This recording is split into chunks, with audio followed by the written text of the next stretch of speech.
আমার পিতা চৌধুরী তানভীর আহমেদ সিদ্দিকী সাহেব দীর্ঘ ৬০ বছর ধরে আপনাদের সেবা করে গেছে এবং আপনারা ১৯৭৮ সাল থেকে এই দীর্ঘ ৫০ বছর ৪৮ বছর আপনারা কিন্তু তাকে ধানের শীষ মার্কায় ভোট দিয়ে গেছেন, দিচ্ছেন না?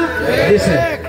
এবং আজকে আপনাদের সামনে আমি আর ছেলে হিসাবে আপনার এলাকার সাধারণ একটা ছেলে হিসাবে আপনাদের সাথে এই উঠান বৈঠকে আসছে এবং এই উঠান বৈঠকের মূল উদ্দেশ্য হচ্ছে এবং এই কর্মী সভার মূল উদ্দেশ্য হচ্ছে যে আপনাদের সাথে আমাদের কথা বলা।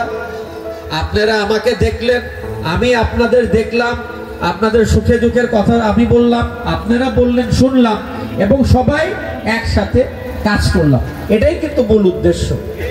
এবং আপনারা আজকে বক্তব্যে আপনাদের যে অসুবিধার কথা বললেন, ইনশাল্লাহ এখান থেকে ধানের শীষের প্রতীক পেয়ে ইনশাল্লাহ আমি এমপি হতে পারি, অবশ্যই ব্রিজটা হবে ইনশাল্লাহ, এটা আমি আপনাদের কাছে বলে দিলাম।